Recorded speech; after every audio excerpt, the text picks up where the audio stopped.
Boa noite, bom dia, boa tarde para quem estiver vendo este vídeo, que é a segunda parte da trilha de SEO. E antes de tudo, meu nome é Alexander Rodrigues, eu sou especialista em SEO, otimização de projetos digitais para as buscas. O meu site é o semântico.com.br, onde eu tenho conteúdo sobre SEO, sobre web semântica, e os meus contatos para falar comigo, para consultoria, treinamentos e tudo relacionado ao SEO semântico. Bom, eu gravei um vídeo anterior, se você não viu, o 01, onde eu falo sobre um pouco bem resumidamente, da história da web e como a web foi se tornando semântica, e o que a gente precisa fazer para alcançar o potencial completo da web semântica, né? E aí citei brevemente qual seria o trabalho, qual seria a importância desse trabalho para o SEO, né?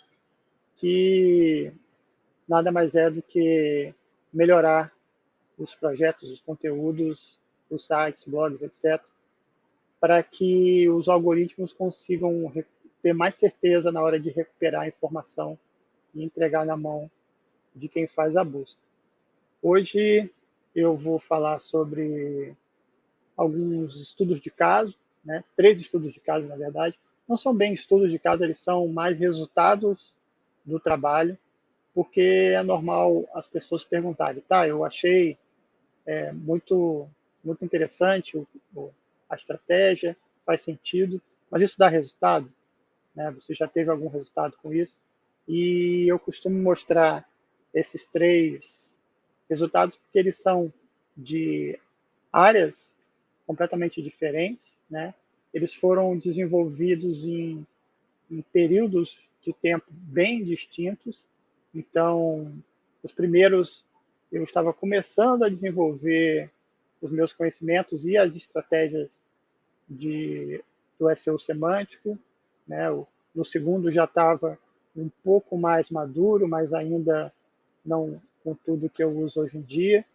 E o terceiro projeto foi o projeto que eu consegui aplicar, vamos dizer, 90% das técnicas que eu aplico hoje na estratégia de otimização. E foi a partir daí que eu tive segurança de chamar realmente de otimização semântica. Tá, mas vamos lá, vamos dar uma olhada no que eu tenho para mostrar para vocês, né?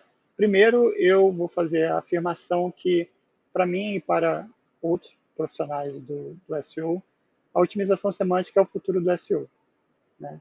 A gente afirma isso com base, né, em pesquisas, em estudos e principalmente nas implementações que os buscadores têm feito em seus algoritmos.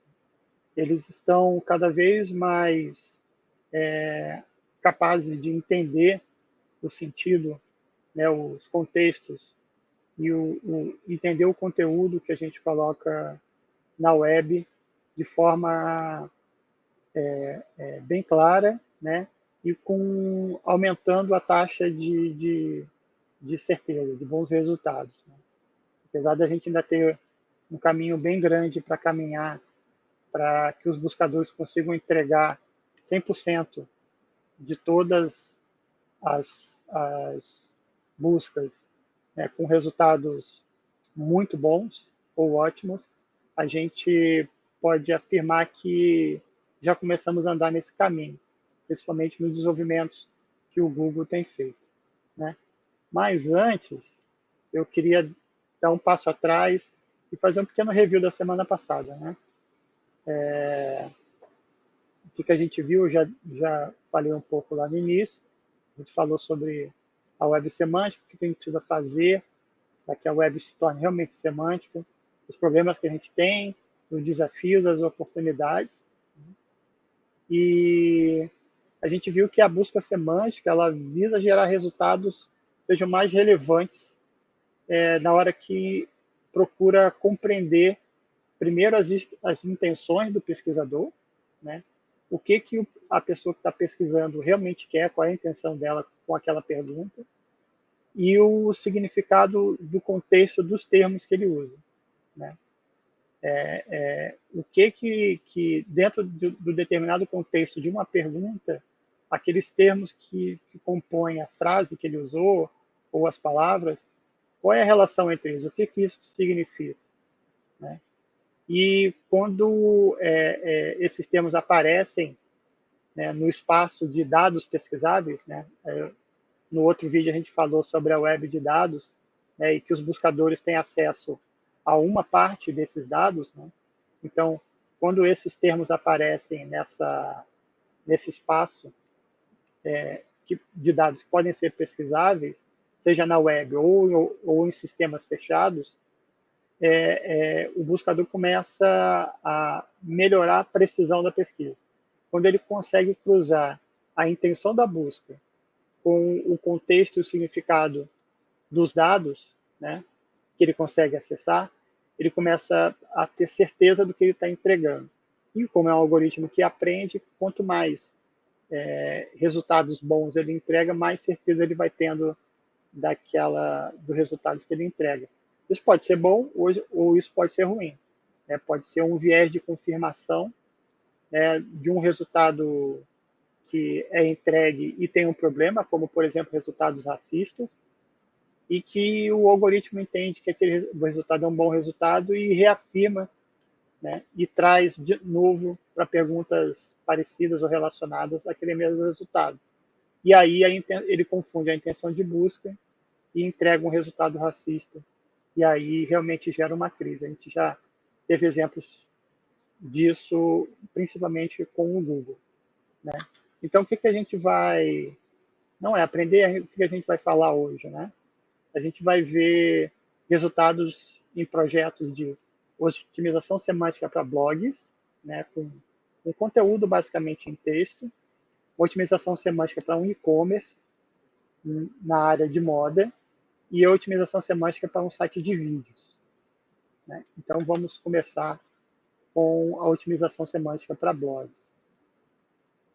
Esse projeto eram 5 blogs, né? Eu escolhi um deles, que é o blog da psicologia, como exemplo, mas dos 5, 3 tiveram um resultado bem parecido com esse aqui, né? A aproximação, o fit do conteúdo com o mercado aconteceu. O blog da psicologia teve realmente melhores resultados, outros 2 tiveram resultados próximos, e mais os últimos 2 chegaram, né, na metade do que esses 3 blogs alcançaram, né? Então eu uso aqui o blog da psicologia, que eu, quando era responsável pelo marketing da empresa que criou esses blogs, né, a gente criou uma estratégia de criação de conteúdo que era baseada numa pesquisa do domínio semântico, né? A gente fez uma pesquisa bem extensa dos termos e dos temas que se tratam na psicologia, né? A gente definiu o que eram esses termos, né? Descreveu eles, disse o que eles eram, com um sentido mais comum, né, para algumas visões da psicologia, né? Fez o relacionamento entre as entidades que compõem esses temas. Então, os psicólogos, os psiquiatras, os psicólogos importantes, os temas que eles tratavam, os conceitos, o relacionamento de cada tema, conceito e psicólogo, as suas teorias, né? E a gente cruzou isso com o objetivo da empresa, né? A empresa tinha como serviço oferecer criação de logomarca, site e papelaria para algumas verticais, entre elas a psicologia. Então, o que a gente poderia fazer para falar com os psicólogos, né, vendendo marca, e que a gente não fosse entendido pelo Google como um blog sobre psicologia, né, mais um blog que falava sobre esses assuntos podemos dizer, de marketing digital para o psicólogo, né? Então a gente precisava primeiro entender qual era o mundo da psicologia, né? E aí conseguir encontrar conexões com o mundo do marketing digital, né? Do branding. Então a gente conseguiu mapear isso tudo e definir quais eram os temas que a gente ia tratar que tinham conexão. A gente não poderia falar sobre teorias da psicologia, os psicólogos, mas citando eles brevemente para conseguir fazer conexões, a gente tinha alguns conteúdos que eram conteúdos de topo, que falavam sobre aspectos psicológicos do branding, por exemplo, né, para chegar nesse público, e daí a gente ia descendo para conteúdos mais específicos, né? Então a nossa porta de entrada era o branding, porque aí ali tem teoria das cores, tinha alguns assuntos que eram relacionados, e essa era a nossa porta de entrada, né? E essa estratégia deu certo porque a gente começou a chamar a atenção dos psicólogos para o conteúdo que a gente desenvolvia de topo, e depois conseguia fazer com eles essa descida no conteúdo para chamar a atenção sobre a importância do marketing digital, da criação de um site, da criação de uma logomarca para quem queria ter um escritório, né? Então a gente vê ali que a partir do meio de 2019 esse projeto deu uma alavancada, né? Aí a gente consegue ver que apesar desse site não estar mais no ar, né? Esse gráfico mostra 6 meses de trabalho, né?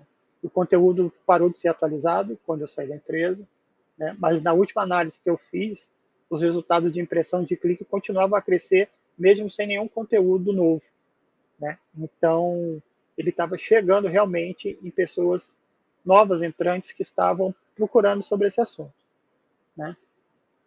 Então, essa é uma das vantagens do trabalho do SEO semântico, que ele é independente de tempo, né? Ele permanece no tempo. É óbvio que se a gente continuar criando conteúdos, a gente vai ajuda esse blog, esse site, a se manter num crescimento constante. Mas mesmo com o conteúdo que para, ele ainda tem um tempo ali de subida. Esse projeto eu parei de acompanhar, porque eu saí da empresa, então o gráfico que eu tenho é esse para mostrar como é que esse trabalho, né, consegue ter um resultado que é rápido e se mantém no tempo. E não mantém no tempo estável, ele estava realmente crescendo. O segundo projeto é uma otimização semântica para um e-commerce, né, do ramo da moda. O site é o Mais Bonita por Menos. Eu vou ser sincero que eu não tenho certeza se ele ainda está no ar. A última vez que eu vi, ele estava, né? O objetivo desse projeto era fazer com que os buscadores entendessem a relação entre as imagens dos produtos que eram vendidas, os preços, a descrição desses produtos ou serviços e outras informações, endereço, quem fazia, horários disponíveis, mostrando na busca resultados mais ricos, principalmente no mobile, que o acesso desse site era principalmente mobile. Esse site, como é que ele funcionava? Ele vendia cupons de desconto para empresas, salões, cosméticas, várias empresas desse ramo que ofereciam descontos através do Mais Bonita por Menos, né? Por isso esse nome. E a gente tinha várias informações: quem era a empresa que estava fornecendo, qual era o período que ele fornecia, qual era o desconto, onde é que era que a empresa que você ia comprar o cupom estava, horários disponíveis, etc. E quando a gente começou, nenhuma dessas informações aparecia na busca. Só aparecia o nome do produto ou do serviço que estava com desconto, e aí o visitante tinha que entrar no site para saber, né? Então a estratégia era usar marcação estruturada de dados e conexão entre esses produtos, né, usando essas entidades, que é o nome do fornecedor, o preço, o local, né, data de disponibilidade, início e fim da promoção, por exemplo. Todas essas entidades iam ser marcadas e conectadas para que o Google conseguisse entender tudo e mostrar isso na busca, né? E a gente vê ali que a taxa de clique subiu absurdamente, porque quando começou a aparecer esses resultados na busca, a gente viu que a taxa de clique, mesmo quando a gente não era primeiro ou segundo, estava no terceiro, no quarto, era muito maior. A gente tinha a taxa de cliques, tinha muito clique mesmo em posição 3, 4, às vezes 5 na busca, porque o nosso resultado na busca era muito bom, né? Então, o mercado de beleza, é óbvio que é um mercado de beleza local, aqui em Porto Alegre, no Rio Grande do Sul, no Brasil, mas, apesar disso, né, a gente conseguiu bons resultados, né? Esse projeto também ele foi interrompido depois de um tempo, né, mas os resultados, principalmente em cliques, continuavam acontecendo desde a época do meu último monitoramento, que foi no início de 2020. E o terceiro projeto é a otimização semântica com site de vídeos, né? Esse projeto aqui, ele foi um projeto bem trabalhoso, porque quando eu comecei com eles, os conteúdos que existiam nas páginas eram basicamente o vídeo, né, e o buscador, à época, tinha bastante dificuldade de entender o que é que estava sendo dito naquele vídeo. Na verdade, ele não conseguia entender nada, porque eram só o título, né, e o vídeo, não tinha mais nenhuma informação. Então, a primeira coisa que a gente fez foi definir que cada página tinha que ter um conteúdo mínimo para apresentar o que o vídeo dizia. Aí a gente puxou algumas informações, tipo duração do vídeo, quem eram as pessoas que falavam nele, qual era o assunto principal. Começamos a criar conexões entre vídeos, criar trilhas de assuntos parecidos. Mexemos um pouco na taxonomia do site, mexemos bastante na taxonomia do site, criando categorias próximas, trilhas. Então, tudo com o objetivo de ajudar o buscador a entender o tema principal dos vídeos, o tema de cada vídeo e a relação entre eles, né? Então, nesse projeto a gente foi muito além da otimização que eu já tinha feito antes, né? A gente criou uma taxonomia altamente conectada usando essa plataforma, o WordLift, né, que é um plugin que funciona no WordPress, que usa inteligência artificial para permitir que a gente crie o que se chama vocabulário controlado, né, que é uma lista de termos, né, com suas definições e a conexão entre eles, né? E esse plugin, esse sistema, nos ajuda a criar linkagem interna, né, marcação estruturada para o algoritmo entender o que a gente está dizendo. E nesse projeto a gente criou esse vocabulário e aí, em cada conteúdo de cada vídeo, marcando as entidades principais. Então, o palestrante, se ele falava, se tinha alguma informação relevante no texto, a gente marcava. Isso tudo iam criando conexões altamente estruturadas no código de cada página e fez com que o buscador entendesse muito o conteúdo, né? Então, a gente automatizou esse processo de criação desse vocabulário, né, relacionados ao domínio semântico do site. A gente enriqueceu bastante o conteúdo com o texto, criamos essas conexões internas, esses links, e conexões externas com entidades que eram tratadas no conteúdo, principalmente usando a base da DBpedia, que é a base de dados que dá suporte à Wikipedia. Isso deu muito certo, muito certo. A gente alcançou dados muito relevantes que viraram case até na plataforma, no site do WordLift, né? A gente vê que esse gráfico abaixo aqui, desse outro número, a gente vê que chega num ponto no final de 2019, o buscador entende o que a gente está fazendo, né? E o conteúdo sobe e nunca mais parou. Esse site eu ainda trabalho nele, né? Eu tenho acesso aos dados, E esse panorama aqui não mudou, ele continua subindo, subindo. Ele tem uma escalada mais constante, não dá tantos picos, mas o conteúdo continua subindo, tanto em posições quanto em acessos. A gente vê aqui que esses aqui são gráficos que vêm exclusivamente de buscas, né? E a diferença é bem clara. Assim, a direita, desculpa, a esquerda, no início do gráfico, a gente vê que o acesso era bem pouco, né, por busca, e de repente ele dá uma subida, cresce de um dia para o outro e nunca mais para de crescer, né? Na, na, na bola azul foi quando eu comecei a construir esse vocabulário controlado. Antes disso, a gente estava só criando conteúdos e fazendo conexões de links manualmente. Nesse passo ali, a gente começa a usar o WordLift para fazer esse trabalho, né? No meio, a gente vê que tem uma queda, né, porque teve uma mudança de domínio, de mudança de servidor, que quem trabalha com SEO sabe como isso é complexo. A gente mudou o nome do site, mudou um monte de domínio, de links. O site deu uma caída, mas logo depois voltou e continuou subindo muito forte, né?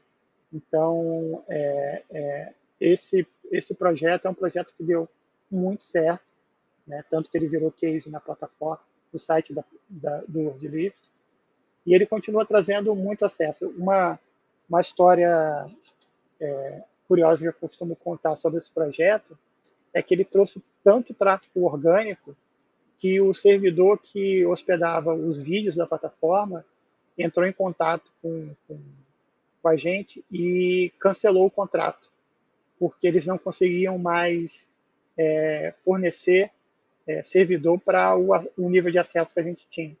Então a gente teve que mudar em um mês toda a estrutura de servidor para a Amazon, né, que conseguia dar estrutura, dar acesso para a quantidade de público que a gente tinha visitando, principalmente de busca, né? Então a gente conseguiu arrumar um problema sério para a gente, mas que acabou sendo resolvido, e é um problema bom porque esse site tem acesso até hoje. Para quem ficar curioso, esse projeto é um projeto de uma plataforma de vídeos espírita, chamado espiritismo.tv, que está no ar, funcionando, que, com conteúdos, muitos conteúdos postados todos os dias. Então, quem quiser olhar essa plataforma, ela está online. Então, o SEO ele é um trabalho que dá resultados a longo prazo. Isso, né? Quem trabalha com SEO sabe disso. Mas se for feito da maneira correta, geralmente ele mostra a sua força, né? Então, e o trabalho do SEO semântico, além de ter esse trabalho a longo prazo, eu não falei, mas o projeto do Espiritismo TV, a parte do trabalho semântico mais estruturado, levou um ano para dar certo, né? Então, a gente teve a paciência e fazendo o trabalho durante um ano que precisava ser feito, até ele ter aquele pico de acesso e crescer bastante, né? Então, são projetos que a gente desenvolve com estratégia, né? Tem táticas e tem um trabalho que precisa ser feito e que constantemente dá bons resultados. Então, por enquanto por hoje é isso, por enquanto é isso, né? No próximo vídeo, na semana que vem, eu vou fazer um vídeo com um conteúdo um pouco mais teórico, que são campos semânticos, mas que são muito importantes para a estratégia de SEO semântico que eu uso, principalmente quando eu vou falar com criadores de conteúdo, redatores, produtores, algumas coisas em vídeo também. Então, é um conteúdo mais teórico, mas que é bom para fundamentar, que é necessário, que é fundamental para fundamentar a nossa base teórica para começar a desenvolver projetos. Então, essa semana eu gravei 2 vídeos, na semana que vem eu pretendo gravar mais 2, e eles vão estar na mesma playlist para quem quer tem perguntas, pode mandar aqui no vídeo, ou então me procurar no LinkedIn, como Alexander Rodrigues, vai me achar lá, e a gente pode conversar. Eu agradeço e até a semana que vem.